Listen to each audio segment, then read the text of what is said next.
कि भगवान की माया बड़ी बलवती है, जकड़ लेगी पकड़ लेगी, भजन छूट जाएगा। किसी साधक से उसकी साधना छूट जाए तो महाराज वह पशुओं के समान व्यवहार करने लगता है। किसी से उसकी साधना छूट जाए तो जीवित ही मृतप्राय हो जाता है। भगवान सूत जी कहते हैं आदेश किया जाओ, भगवान की माया आपको नहीं व्यथित करेगी। नारद जी को आदेश किया। कैलाश पर्वत पर एक सुकी के गर्भ से सुखदेव प्रकट हो गए। मां ने आदेश किया सुखदेव को भागवत धर्म की प्राप्ति हो। धर्म का को हम धारण तब तक नहीं कर सकते जब तक गुरु कृपा न हो जाए, महत जनों की कृपा न हो जाए, तब तक धर्म को धारण करने की अवस्था पात्रता नहीं आएगी।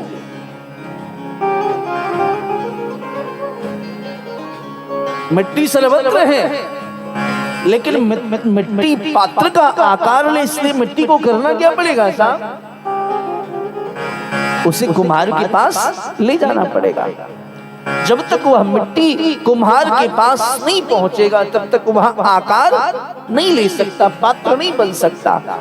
ऐसे ही हम भी तो मिट्टी हैं, हमारे अंदर पात्रता कैसे आए?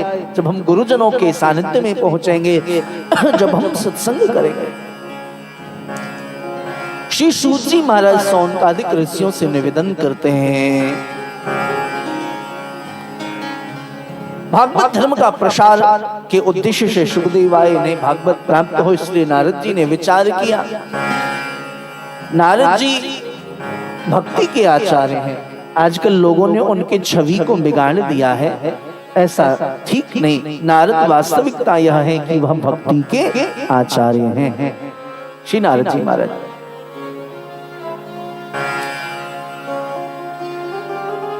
नारद जी ने मन में विचार किया कि कैसे भी भागवत की प्राप्ति हो,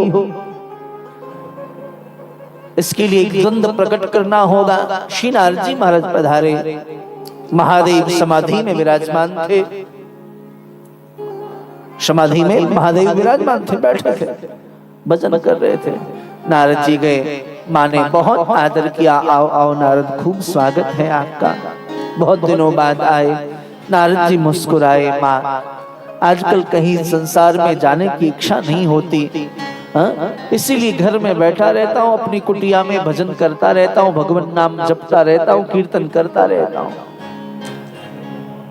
संसार में जाइए तो लोग एक तरफ सत्संग करेंगे, लेकिन जब आपस में मिलेंगे तो महाराज किसी की बुराई बतियाएंगे, और कान कथा सुनने के लिए मिली है। द्वेष की बातों को, ईर्ष्या की बातों को सुनने के लिए नहीं प्राप्त हुए। माँ इस संसार में कोई किसी से सच्चा प्रेम नहीं करता। प्रत्येक संबंध के मूल में महाराज कुछ न कुछ ऐसा है जिसको देख करके स्वार्थ है ऐसा परिलक्षित होता है। भाई भाई के बीच में प्रेम तो स्वार्थ, पति पत्नी के मध्य में प्रेम तो स्वार्थ, पिता पुत्र के मध्य में प्रेम तो स्वार्थ। माँ ने कहा नारद तुम कहते तो ठीक हो, पर एक बात बताओ, इस मामले में मैं परम सौभाग्यशाली हूँ। महादेव मुझे बहुत प्रेम करते हैं और उनके प्रेम की चर्चा समग्र जगत में है भी। महादेव इतने बड़े साधक हैं, लेकिन शास्त्रों में वर्णन है भगवान वांगमांग में तो बिठाते ही हैं भगवती पार्वती को, लेकिन कई बार अपने गोद में बिठा करके भी साधना करते हैं। ऐसा सच्चा प्रेम सार।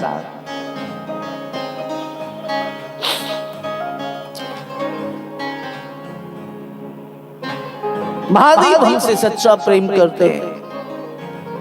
उनको गुरुदेव ने कान में जो मंत्र दी वो भी उन्होंने मुझे बता दिया।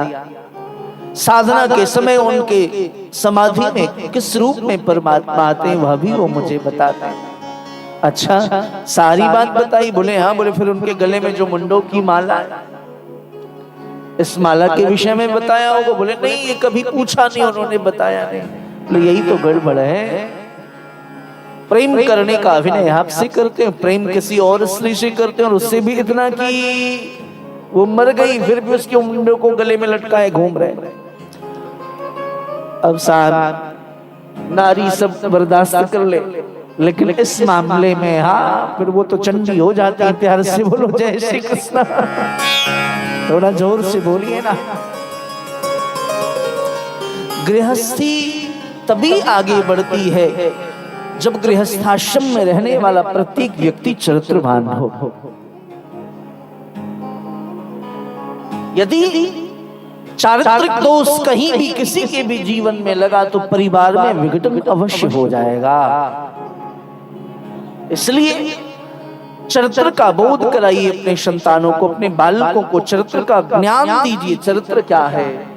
अभी हमारे समाज में पिछले 2 दशकों में खूब धन आया, खूब बच्चे शिक्षित भी हुए, पर कहीं न कहीं कई बार देखने को मिलता है कि चारित्रिक रूप से युवान कहीं न कहीं पीछे होते जा रहे हैं। तो चरित्र का ज्ञान हम अपने संतानों को प्रदान करें। महादेव की बात को सुनकर के भगवती उदास हताश निराश शांत होकर के बैठ गए। पार्वती को देख करके महादेव नारद जी ने सोचा अपना काम बन गया, चलना चाहिए। महादेव की समाधि खुल गई थी, प्रणाम किया नारद जी ने।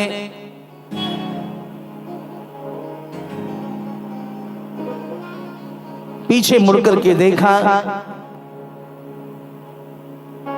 और मुड़ करके नारद जी ने कहा, बाबा आप बहुत अच्छे लग रहे हो, पर एक बात निवेदन करूं, हर समय साधना में रहे तो ये अच्छी बात नहीं, कभी घर गृहस्थी की भी चिंता करनी चाहिए। नमक तेल हल्दी कुछ तो चाहिएगा घरवाली को। मतलब मैं समझा नहीं, बोले जल्दी जाइए, भगवती पार्वती आपको याद कर रही हैं।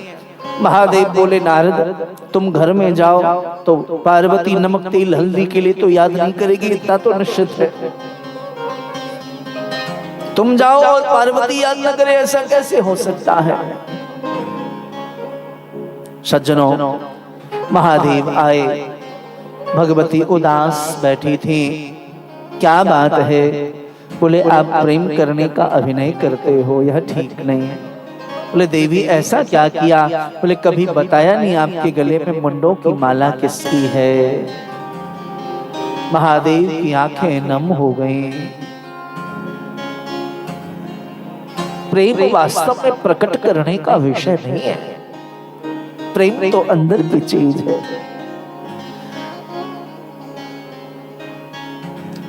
बिहार में एक मंत्री हुआ करते थे, अब उनका शरण नहीं रहा।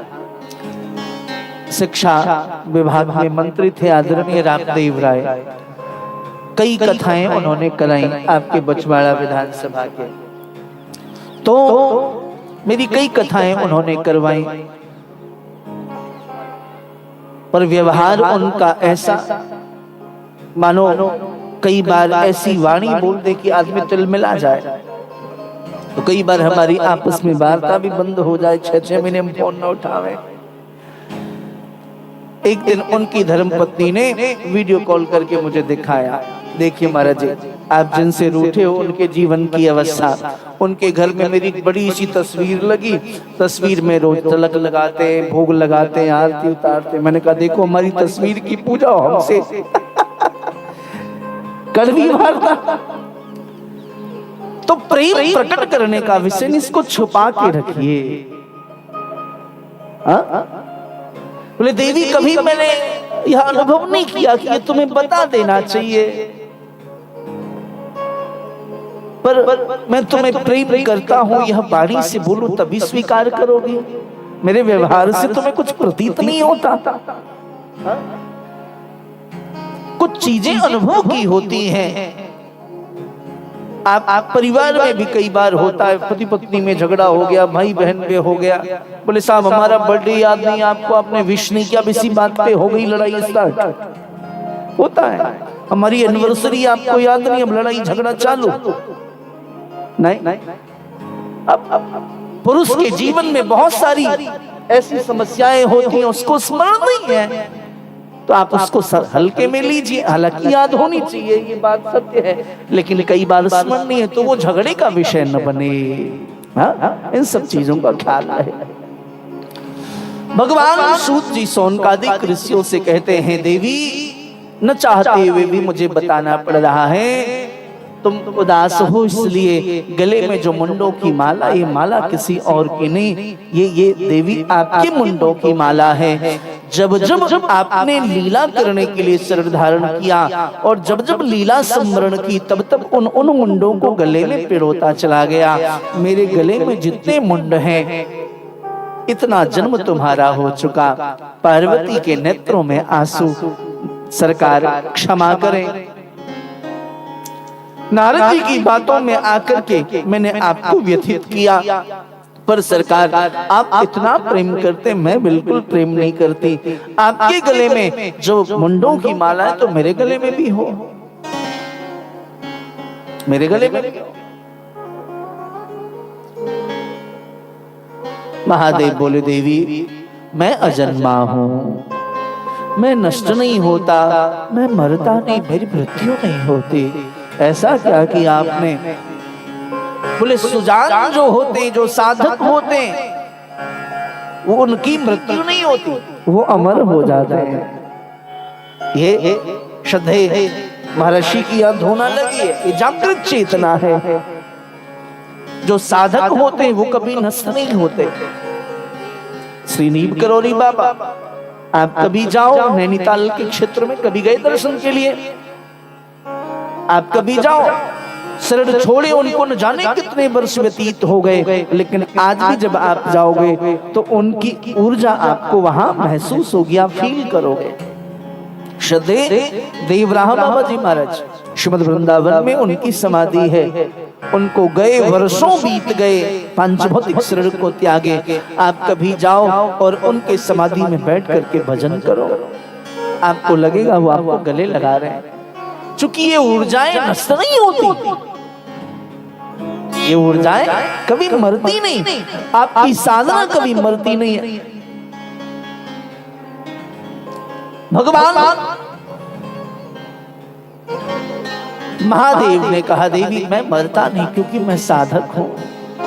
ऐसा क्या किया? बोले, मैंने अमर कथा का सेवन किया। बोले, मुझे भी पिलाइए। बोले, अत्यंत गुप्त विषय है ये, चारों ओर देख लो, कोई है तो नहीं। देखा, कोई नहीं। एक सुखी थी, उसको भगा दिया। सुखी ने एक छोटे से सुख को जन्म दिया, दृष्टि न पड़ी। कथा प्रारंभ हुई। बोले, मैं कथा नेत्र बंद करके गाता हूं। कथा में नेत्र बंद करके गाता हूं, थोड़ा सा धीमा।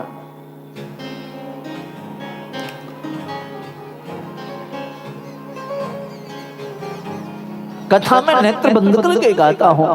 कैसे पता चले हम कथा श्रवण कर रहे हो कि नहीं? परम पूज्य 90 के दशक में श्री रामचंद्र डोंगरी जी महाराज, कभी आप लोगों ने शायद उनका नाम सुना। उस काल में 2 सत्र में कथा होती थी। आंख बंद करके, नेत्र बंद करके कथा गाते वो। कोई संगीत नहीं, कुछ नहीं, लाखों लोग बैठ करके कथा श्रवण करते उनकी।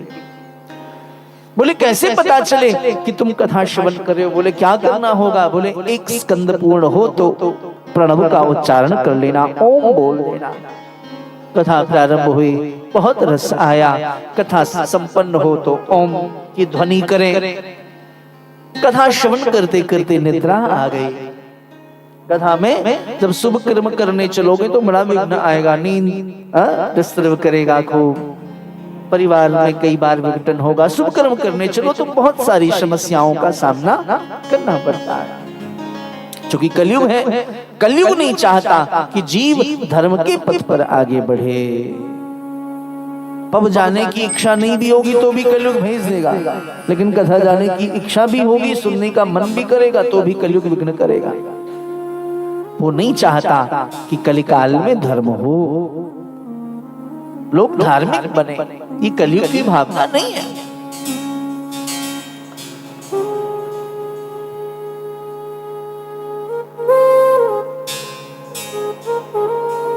महाराज नींद आई, शुक बहुत भाव से कथा सुन रहे थे, विचार करने लगे। स्कंद विश्राम होने को है, प्रणव नहीं बोलेंगी माँ तो कथा बंद हो जाएगी। शुक का एक स्वभाव होता है, उसके सामने यदि कोई वाक्य आप बोल दो बार बार तो वही वाक्य वो आपके सामने दोहराएगा। ये शुक का स्वभाव होता है। जैसी कथा विश्राम हुई, स्कंद विश्राम हुआ, तो माँ की आवाज में शुक बोल उठे ओम। ऐसे करके कथा विश्राम हुई। अंत में महादेव ने जय घोष किया, बोलो भागवत भगवान की माँ की यहाँ की कुली आगे सुनाइए, बोले अपने और आगे सुनाइए, बोले कथा तो विश्राम हो गई। क्यों? आप कहाँ थी? बोले मैं तो सो गई थी। फिर प्रणव कौन बोल रहा था, ओम का उच्चारण कौन कर रहा था? चारों ओर देखा, एक शुक विराजमान थे। दौड़ लगाई, छोड़ूंगा नहीं सुख को। व्यासपीठ के पीछे बैठ करके कथा सुनी। व्यासपीठ की अपनी एक मर्यादा होती है। हाथ में त्रिशूल डमरू लेकर के चल पड़े मारने के लिए। मृत्यु दंड दूंगा। उड़ते उड़ते सुख पहुंच गए बद्रिकाश्रम। उड़ते उड़ते सुख पहुंच गए हों तो बद्रीनाथ मंदिर से 4-5 किलोमीटर आगे एक गांव है जिसका नाम है माना। इस बार जैसे पिछले वर्ष आप सबको ज्ञात होगा, मैं 4 धाम की यात्रा पर गया था। इस बार फिर से सब लोगों की भावना हुई कि सरकार अकेले चले गए, हमें नहीं ले गए। तो सबकी भावना होती है कि गुरु के संग यात्रा की जाए। तो इस बार 4 या 6 ऐसी जून आचार्य जी बताएंगे, 4 जून से या 6 जून से सार्वजनिक 4 धाम सत्संग यात्रा का कार्यक्रम रखा गया है। जिनको भी कामना हो उससे जुड़ सकते हैं। वो हरिद्वार से यात्रा प्रारंभ होगी छोटी गाड़ियों के द्वारा, और पहले यमुनोत्री, फिर गंगोत्री, फिर केदारनाथ, फिर बद्रीनाथ, उत्तर काशी, गुप्त काशी, ये सारा कार्यक्रम उसमें रहेगा। 9 रात और 10 दिन की यह यात्रा होगी। जो चलने में पैदल समर्थ होंगे तो उनके लिए हेलीकॉप्टर की भी व्यवस्था उसमें रहेगी। केदारनाथ धाम के लिए वो हेलीकॉप्टर से जाएंगे और हेलीकॉप्टर से ही आ जाएंगे, उनको पैदल नहीं चलना पड़ेगा। तो ये सारी व्यवस्था, उसकी चर्चा हमारे आचार्य भगवान करेंगे।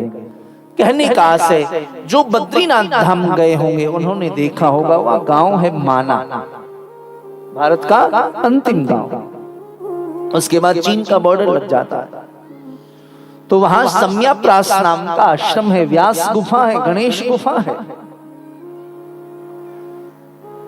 सुख गए, भगवती विठपा देवी बैठ करके भजन कर रही थी। उड़ते हुए सुख आए, उबासी आई। वेद व्यास जी की धर्मपत्नी को जैसी उबासी आई, सज्जनों मुख खोला, उड़ते हुए सुख मुख में प्रवेश कर गए। मुख में प्रवेश करके विराजमान हो गए।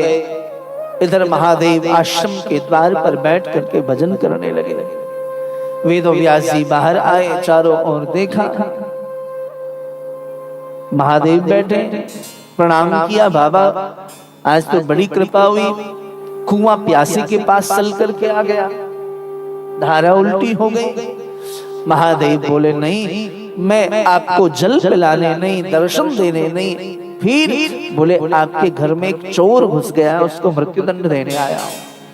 कैसा चोर बाबा? और आपके पास ऐसी कौन सी वस्तु है जिसकी चोर चोरी कर ले? महादेव के पास बताओ ऐसा क्या वस्तु है? हा? कोई स्वर्ण आभूषण हो तो चोर चुरा के ले जावे,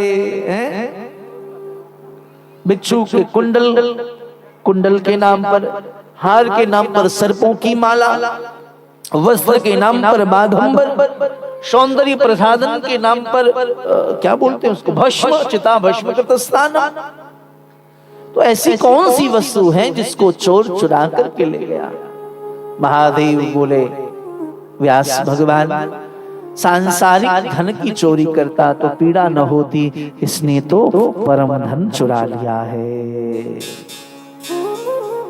अच्छा, क्या चाहते हो, कौन सा परमधन है? बोले अमर कथा। तो चोरी की तो क्या करोगे? बोले मृत्यु दंड दूंगा। बोले बाबा आप रह गए भोले के भोले।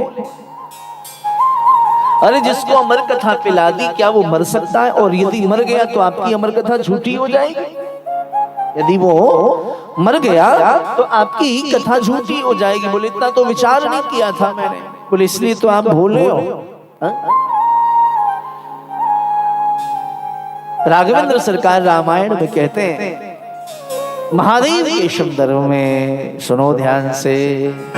को नहीं शिव समान प्रिय मोरे, को नहीं शिव समान प्रिय मोरे, को नहीं शिव समान प्रिय मोरे, को नहीं शिव समान प्रिय मोरे, को नहीं शिव समान प्रिय मोरे, को नहीं शिव समान प्रिय मोरे, को नहीं शिव समान प्रभु मोरे, को नहीं शिव समान प्रिय मोरे, को नहीं शिव समान प्रिय मोरे, को नहीं शिव समान प्रिय मोरे, को नहीं शिव समान प्रिय मोरे, को नहीं शिव समान प्रिय मोरे। भगवान राम कहते हैं शिव से अधिक प्रिय मुझे और कोई नहीं, क्योंकि वो भोले हैं। जिसकी बुद्धि मंद है वो मुझे पसंद है। निर्मल मनजन सो मोहि पावा, मोहि कपट छल छदन भावा। भगवान को निर्मल मन प्रिय है। बहुत चालाक लोग भगवान को पसंद नहीं है, बहुत बुद्धिमान लोग भगवान को प्रिय नहीं है। भगवान को तो निर्मल हृदय प्रिय है, भगवान को तो सबरी प्रिय है। जो जो जो बैर को चख के ठाकुर जी को खिलाती कि खट्टा बैर न हो, प्रेम की पराकाष्ठा।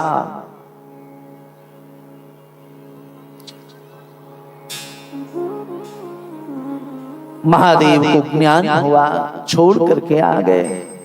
12 वर्ष तक सुख गर्भ में रहे। कितने दिन तक? 12 वर्ष तक। गर्भ में आवाज आती है तरह तरह के। पिता कहते हैं बेटा बाहर आ जाओ, लेकिन शुक बाहर नहीं निकलते। बोले बेटा बहुत पीड़ा होगी, निकल जा बाहर, लेकिन नहीं मानते। बार बार आग्रह करते हैं, लेकिन शुक के ऊपर कोई फर्क नहीं पड़ता।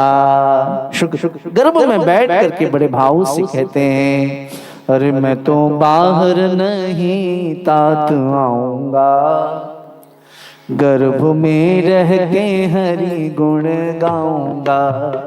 मैं तो बाहर नहीं तात आऊंगा, गर्भ में रह के हरि गुण गाऊंगा। बोलो, मैं तो बाहर नहीं तात आऊंगा, गर्भ में रह के हरि गुण गाऊंगा। चाहे सुख में रहूं चाहे दुख में रहूं, चाहे दुख में रहूं चाहे सुख में रहूं, चाहे नरकों में यम यातना को सहूं, चाहे नरकों में यातना को सहूं, चाहे नरकों में यम यातना को सहूं, चाहे नरकों में यातना को सहूं। तो गर्भ में ही हरि गुण गाऊंगा, मैं तो गर्भ में ही हरि गुण गाऊंगा। मैं तो बाहर नहीं तात आऊंगा, मैं तो बाहर नहीं तात आऊंगा, गर्भ में रह के हरि गुण गाऊंगा। वेदव्यास जी कहते बेटा बाहर आ जाओ, क्योंकि गर्भ में बड़ी पीड़ा होगी। तो सुखदेव गर्भ में बैठ के कहते हैं पिताजी बाहर नहीं आऊंगा। क्यों? क्योंकि मुझे बाहर सताए माया जगदीश की, मुझे बाहर सताए माया जगदीश की, मुझे बाहर सताए माया जगदीश की, मुझे बाहर सताए माया जगदीश की, मुझे चिंता सताए घर परिवार की, मुझे चिंता सताए घर परिवार की, वो मुझे चिंता सताए घर परिवार की, मुझे चिंता सताए घर परिवार की। गर्भ में ही श्याम मंदिर बनाऊंगा, गर्भ में ही श्याम मंदिर बनाऊंगा, मैं तो बाहर नहीं तात आऊंगा, मैं तो बाहर नहीं तात आऊंगा, गर्भ में रहे हरि गुण गाऊंगा, गर्भ में रह के हरि गुण गाऊंगा, गर्भ में रह के हरि गुण गाऊंगा, गर्भ में रह के हरि गुण गाऊंगा, गर्भ में रह के हरि गुण गाऊंगा। बोले मैं गर्भ से निकलूंगा तो भगवान की माया मुझे जकड़ लेगी, पकड़ लेगी। साक्षात नारायण आए, आकर के वचन दिया तुम्हें मेरी माया नहीं जकड़ेगी, सुख बाहर आए। 12 वर्ष बाद गर्भ से बाहर निकले, नाल छेदन संस्कार भी नहीं हुआ। नाल समझते हो ना,